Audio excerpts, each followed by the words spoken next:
turn to look at the responses to chapters 4 and 5, which examined the potential basis of the guidance, and that was in chapter 4, and a proposed approach in chapter 5. I think we're all agreed that a solution to the problems facing NPOs and their external stakeholders needs to be developed on a timely basis. And we explained in chapter 4 that developing a brand new set of standards for NPOs is not feasible within the timeframes that we have for the project. And so we concluded in chapter 4 that the guidance must necessarily draw on existing frameworks. We explained in the consultation paper that jurisdictional specific frameworks are not an appropriate base, as they're aimed at providing reporting solution to meet their individual specific needs and are not subject to full international consultation process. So we then looked at available international standards and evaluated them against 3 criteria. That was the extent to which the framework provides guidance on NPO specific issues, familiarity of the frameworks with preparers, auditors, and users, and the feasibility of developing and maintaining the guidance.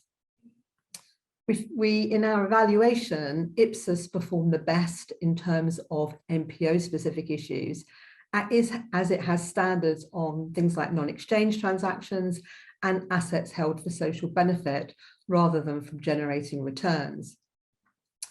IFRS for SMEs, on the other hand, performed better on familiarity due to the number of entities using those standards, although there was recognition that this is likely to be mixed globally. It also performed better on feasibility because it provides a shorter, simplified standalone standard with reduced disclosure requirements. It's developed in compliance with the IFRS Foundation's due process requirements. It may have acceptable levels of familiarity amongst regulators, preparers, and users internationally. And it was the most feasible solution, as it would require the lowest level of initial and ongoing resource to develop and maintain it. So in the consultation paper, we asked for views on using international frameworks as the start point and for views on the evaluation that we carried out. 90% of respondents agreed that international standards are the best starting point for guidance, with a further 4% partially agreeing. There was strong support for the evaluation of the frameworks, with 85% of respondents agreeing with the criteria to assess their suitability, and 91% agreeing with the assessment that was included in the consultation paper. So in summary, the response that we heard was that the approach was a pragmatic response to the project resource and time constraints, but that an entirely new framework or the use of Ipsos might be preferable.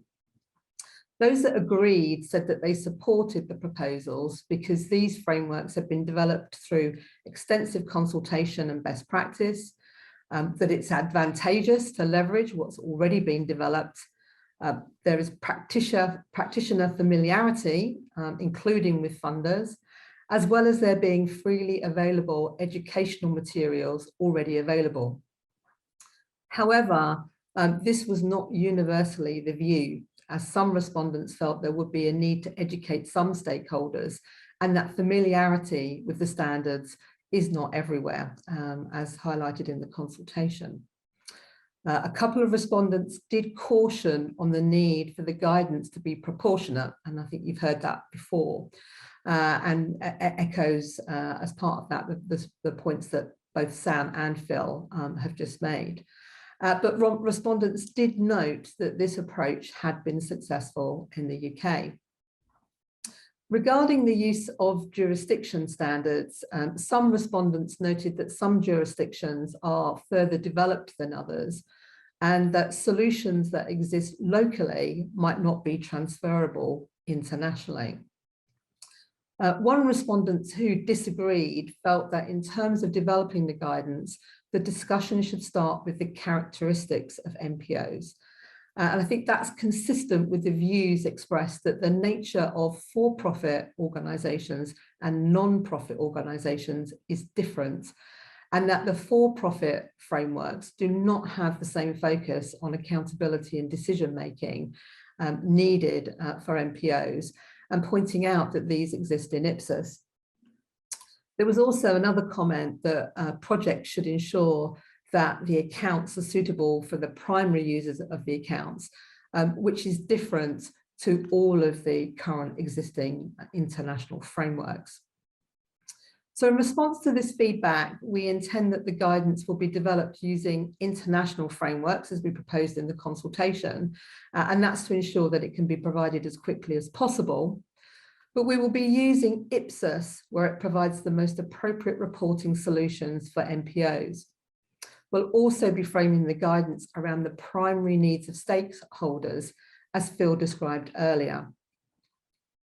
So building on the conclusions from Chapter 4, Chapter 5 proposes a hybrid model that has IFRS for SMEs as a foundational framework.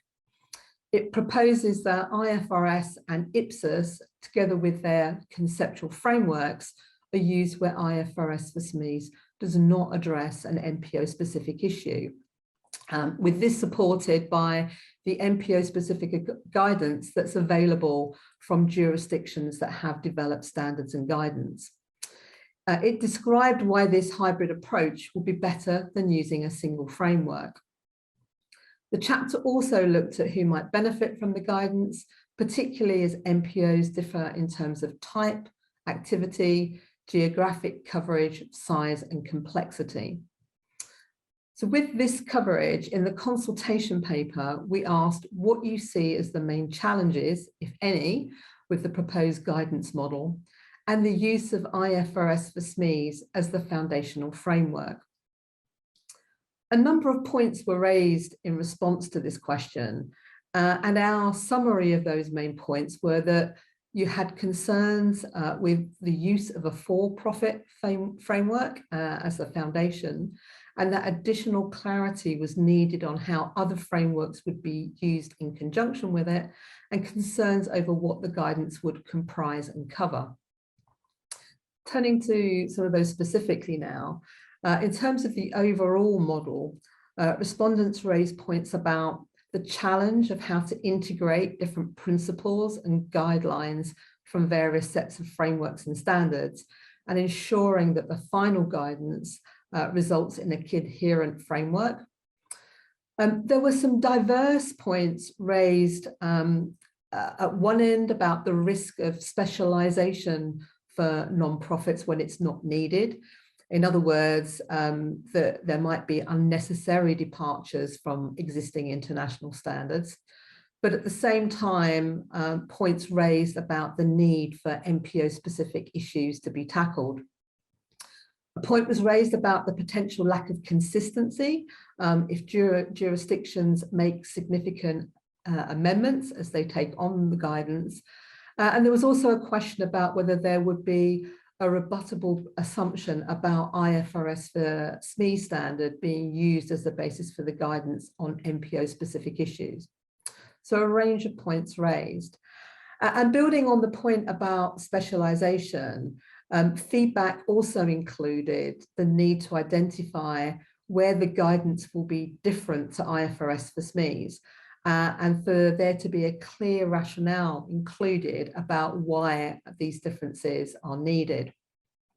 IBSASB has a model that it uses for deciding when something is needed specifically for the public sector, and it was suggested that a similar model is used for the NPO guidance. In terms of the use of IFRS for SMEs as the foundational framework, the feedback centred on concerns about the cost of adoption, the need for education and training, potential complexity, particularly with the use of fair value measurement, the potential for increased volatility of profit and loss, and the potential for tax implication. There was also a concern about the framing of public accountability for non-profits and whether that is compatible with IFRS for SMEs.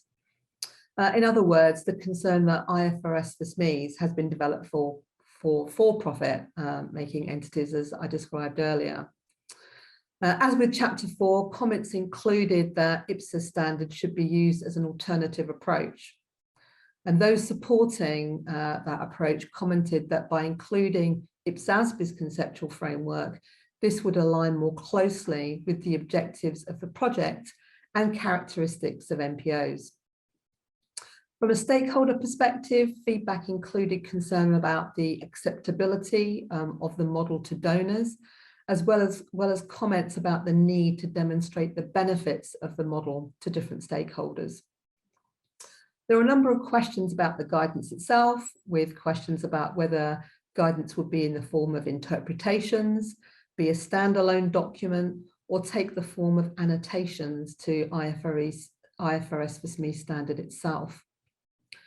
There was also feedback about there being sufficient clarity of the target audience so that user needs can be clarified. And it was suggested that a suitable group of MPOs be identified as a reference point. Comments were also made that by fragmenting the guidance, perhaps between simple or complex MPOs, it might weaken the overall model. And related to this was concerns about the potential impact on smaller entities, and as a consequence, whether there should be tiered reporting. So in response to this feedback, we as a project will be engaging further with the MPO community on these concerns. And we are planning a webinar in the coming months to have a deeper discussion about some of the feedback that we received and the sometimes opposing comments that were included within that. So our focus will be on ensuring that with the IFRS for SME standard as the foundation and framework, we provide a standalone set of guidance with an MPO appropriate focus that makes use of all of the frameworks to provide MPO specific reporting solutions. We'll also ensure that it's clear which organisations we have in mind when developing the guidance.